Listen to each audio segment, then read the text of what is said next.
Hey guys, welcome back to LJ Woodworks. My name is Todd. This week we are going to make a fancy pen blank and then turn this pen. So stick around, I'm going to show you how I do it. Maybe it'll give you some cool ideas to go make one of your own.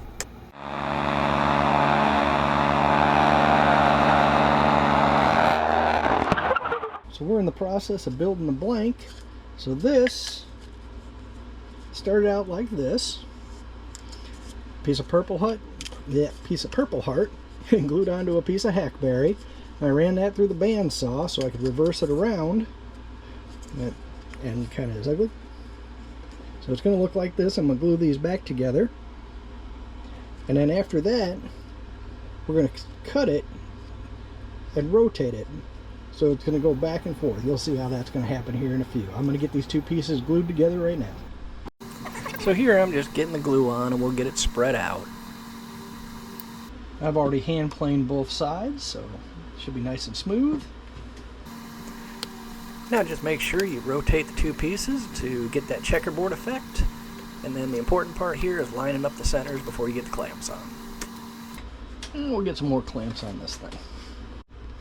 And there we go. We'll just let that dry and then we'll move on to the next step. Got our blank all glued up, nice and dry. Popping free. And you can see what it's going to look like. So I've got a stop block set up. That's going to be for almost the exact width. We're going to go ahead. I already squared this off. We're going to get this cut into pieces. So I'm going to fire up the dust collector and we'll get going. Now you definitely don't need a table saw and a crosscut sled to do this. Simple bench hook and a handsaw would definitely get the job done. I have it, so it makes it easy for me. We got all our pieces here from the table saw. Looking like that. And before we can build this blank, we've got to decide on a pen kit. So since I'm kind of going a little crazy with how I'm doing this, I want to display as much of the blank as I possibly can. So I'm going to go with the Pecan 1 pen kit. This comes from Strong Ink. So they sent me the pen kit, drill bit, and the bushings so we can make this happen. Next up, we're going to get the brass tubes out, get our lengths, and get these glued up. So it looks like we're going to have one left over.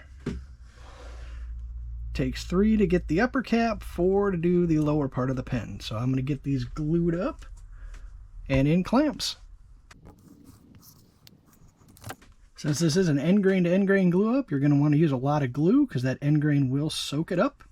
So get plenty on there and get it pressed together. Repeat with each piece.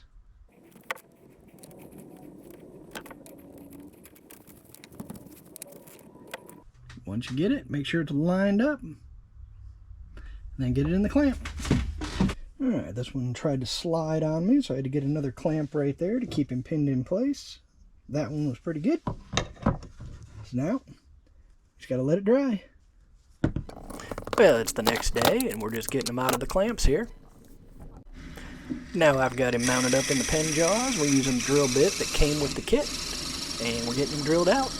I'll get the tubes scuffed up and glued in off camera, and we'll bring you back when it's time to mount them up on the lathe. We've got our blank mounted up on the pen mandrel. Got the bushings for the kit. We're using the pen mandrel saver in the tailstock. Spinning about 1700 RPM using the spindle roughing gouge.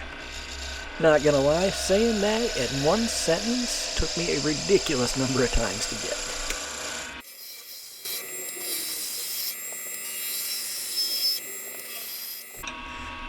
Now remember, with this mini glue joints, you don't want to put too much pressure or trying to hog away too much material.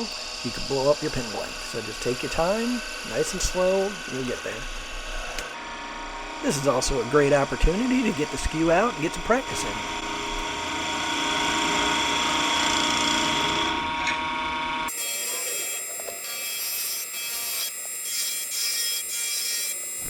This particular pen kit has a little beauty ring that needs to be glued on, so you got to make a 1/4 inch spot for it, and that's what I'm doing right here.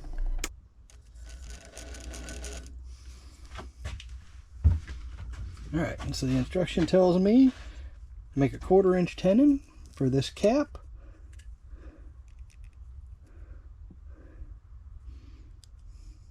.27/64. Gonna lock that in. Gonna use the skew to score a line.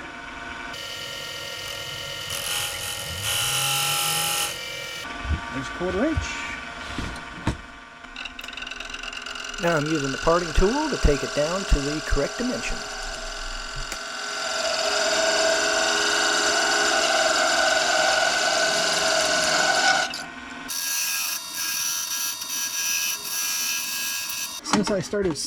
Since I did this mostly with the skew, I'm gonna start sanding at 220.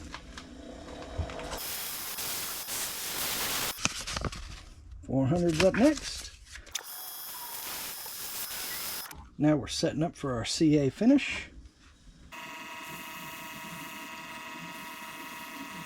Do a few coats of that. If you're wondering, I'm using Mercury Adhesive's Thin Flex. Always give it a few to dry.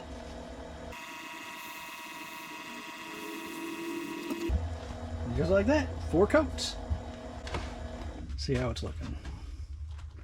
It's looking pretty good. Next we're going to start wet sanding. Micro mesh pads start out at 1200, go up to 12,000. And we're going to skip ahead. Just start with the first, end with the last.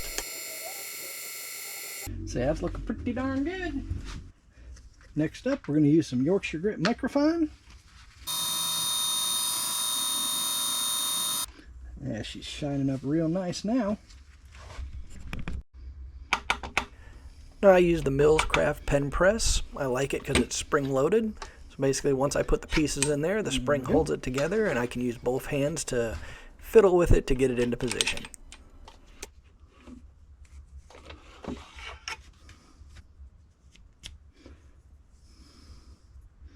Well, I had one of my shop lights go out, but as you can see from here, the Purpleheart's kind of dull. It's freshly turned, so in a few days it'll brighten up quite a bit. So here we are 3 days later. The Purpleheart has darkened up. You can see it's quite purple now. One thing I did was I wasn't quite happy with how shiny it was, so I have the Beal buffing system, so I went ahead and gave it a good buffing, and I think it looks a lot better. Thanks for watching, and take care.